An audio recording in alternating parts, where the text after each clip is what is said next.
the very dawn of our era, these waters of the Indian Ocean have been familiar to seafaring men of far-off lands.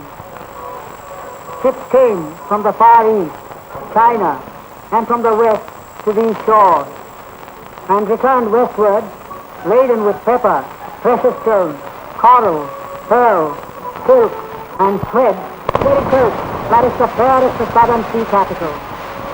Its splendor lives only in the pages of Tamil literature that has come down to us across 20 centuries. A city lost forever, for the ocean usurped the site upon which the city stood. Today, the pier runs into the sea, and by the long shore rises a lighthouse that overlooks the blue waves of the Bay of Bengal that end in white foam as they wash the sands of the Coromandel coast.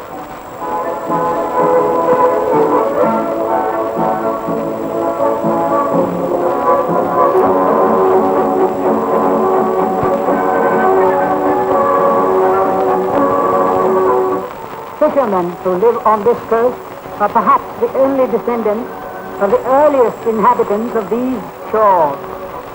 To this day, they bear the deep-sea country craft or raft to bring back sea fish. Sometimes they fly passengers from shore to ship in streams.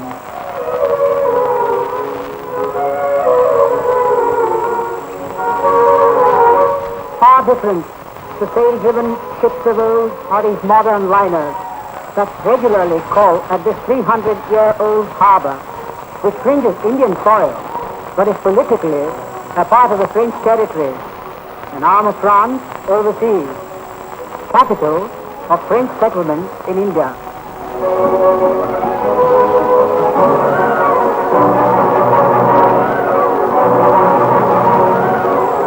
It was in the days when East India men vied for trade supremacy and territory.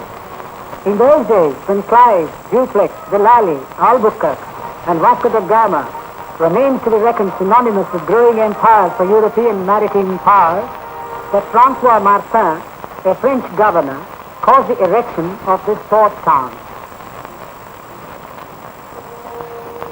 The then inhabitants called the new township Puducherry, or New Habitation, which has taken the corrupted form today of Pondicherry.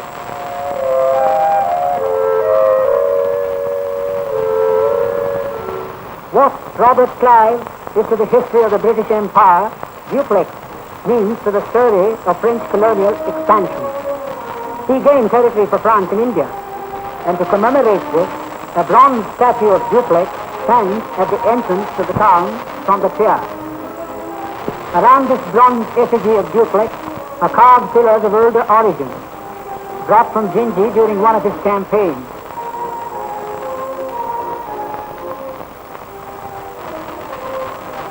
It is strange that a people whose national capital is the beautiful city of Paris should have such a simple port capital for its settlement in India. But for administrative offices with their names engraved in French and an annual fair and parade, the Fête Nationale, on the 14th of July, one might wonder what is French about Pondicherry.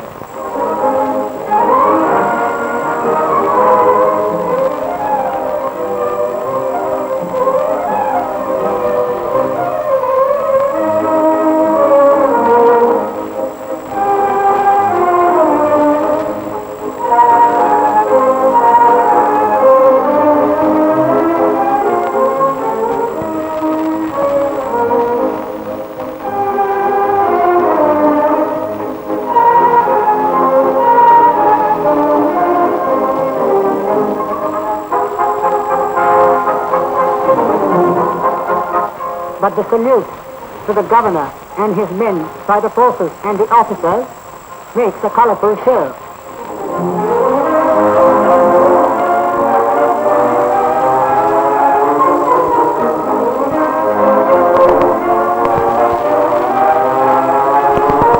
A show that this unknown soldier seems silently to watch until the people disperse and move away towards more joyous functions.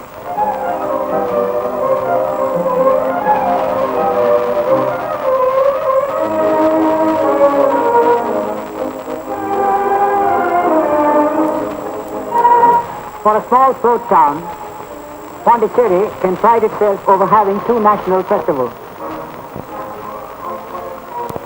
Close on the heels of the Fête Nationale, which the French celebrate, the Indian Embassy arranges rejoicing for the Indian Independence Day, in which even the French officials and authorities and the elite of the town take part. This celebration of August 15th is of course of recent origin, since the attainment of India's freedom.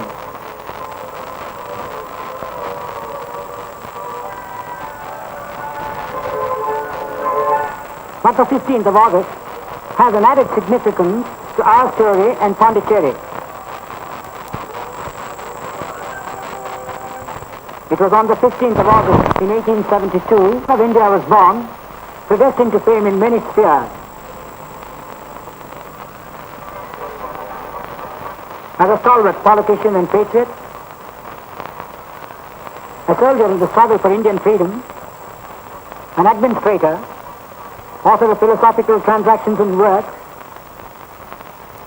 eminent writer and mystic, a seer, a poet, and seeker after the truth, the master and exponent of a philosophy leading to the life divine.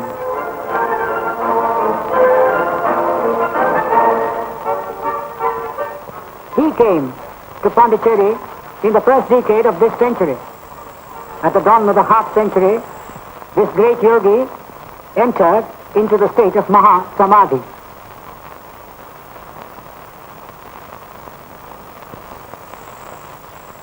The Samadhi, that is the heart of a small world today, a world that has grown in the last 4 decades, the Ashram of Sri Aurobindo.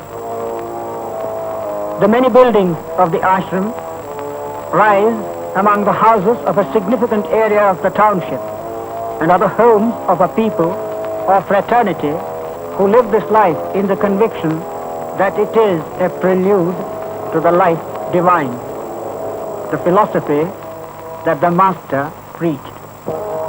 At the head of the ashram today is a mother, the living complement of the sage, philosophically speaking, the other aspect of the Master. It is to her that the Master gave all the power to govern, guide, and to steer the community of his creation.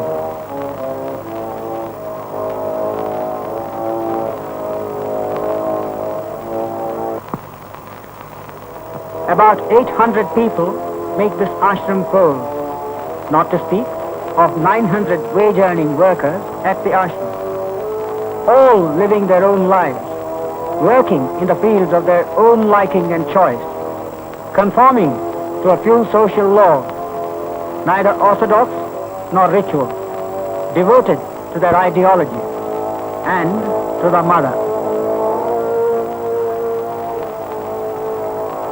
It is in spectacles like these that the profundity of their devotion is evident. And here at the Samadhi is reflected the reverence with which the ashramites and pilgrims from far and near pay homage to the Master's shrine.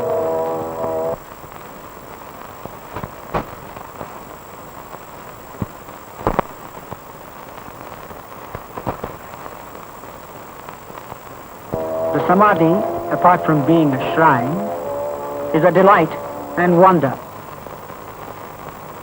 The massive impact of masonry, its low simple lines and contours create the impression of an altar set for all eternity. Flower offerings in beautiful arrangement and almost unbelievable profusion of shape, color, and scent are never absent. And decorative incense burners are kept in order. There is constant movement around the shrine. The pilgrims move about or meditate silent.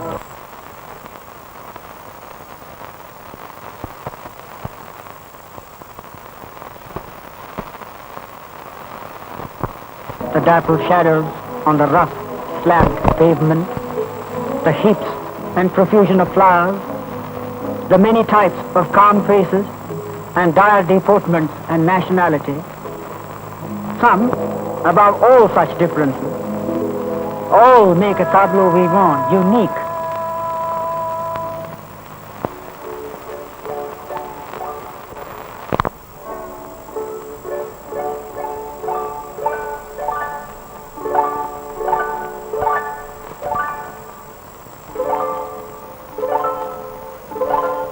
Parallel to the homage at the shrine is the homage paid by the whole community to the mother.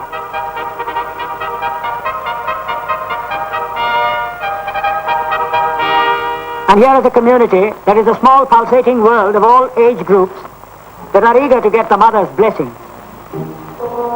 or her advice,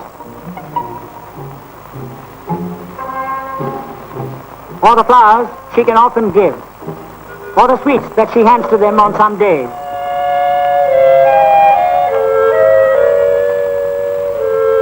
To these people, the mother today represents all that is earthly of the concept of the guardian angel for spiritual exaltation.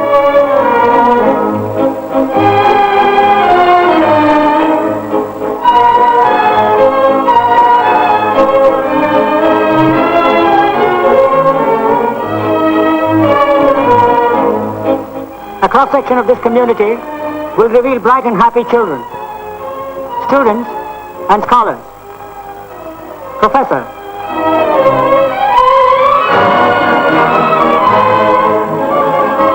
managers,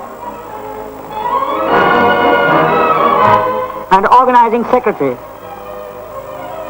people who are not cut off nor distant from life, but receive letters every day from all over the world, men and women of a mental caliber above the average, writers,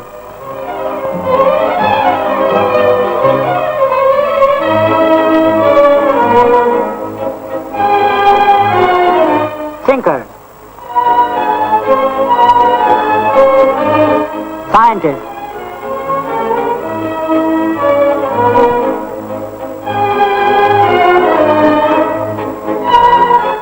engineers, experts, technicians, artisans, advisors. And besides these men, there are thousands the world over who make the ever-increasing circle of Sri Aurobindo. Even artists.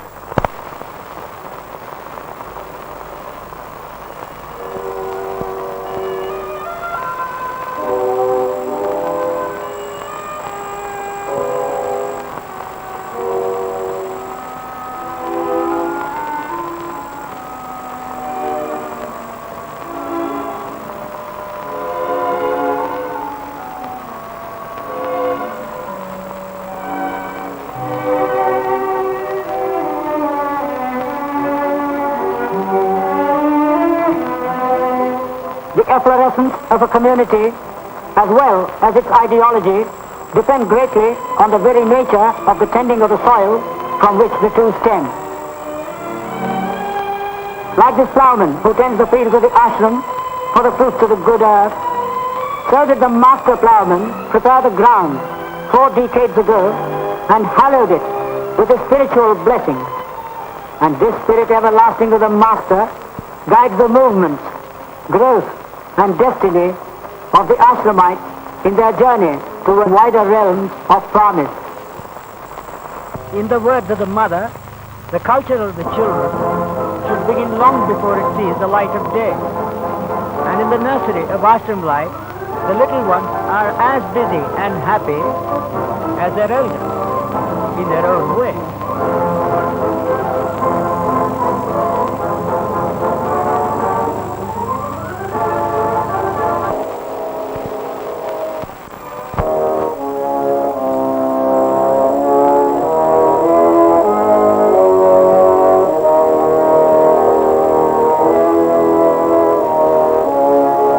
As with a tender seedling, so so with tender children, the time comes for transplantation.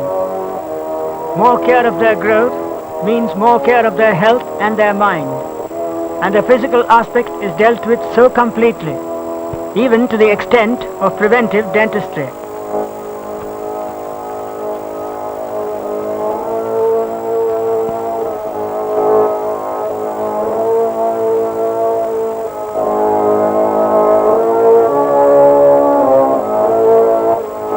But when it comes to the problem of molding the little ones, the mother herself takes charge of this. It is all there, the dominating yet affectionate interest and the reciprocal eagerness of the children to learn and please their sweet mother. Recitation, or listening to story, or dictation, any one of these can be the program for an evening, and the rest of the day is in kindergarten. These children have done their lesson and wait for the mother to see their work.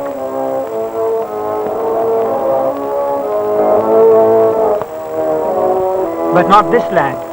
He did not take down the dictation. His mind is on the playfield. Out of tune perhaps with the term ashram may sound the term sport. But as with the children of the ashram, so with all the age groups, great interest in training in all types of games and physical exercises and gymnastics are a part of the training which the ashramites have the choice to take.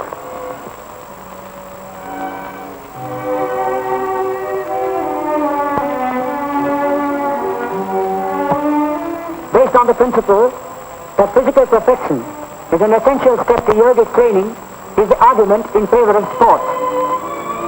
Therefore, the health and growth of these children is as important to them as the training of their minds.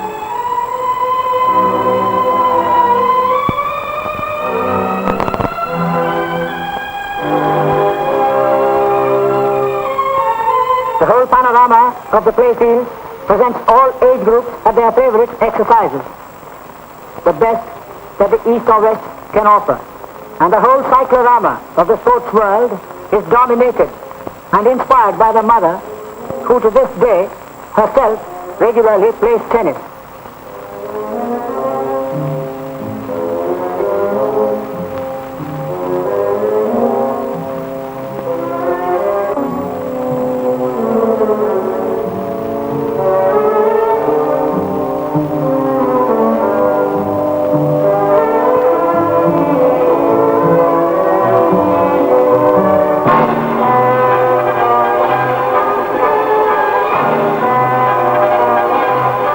Tennis is only one of the many games.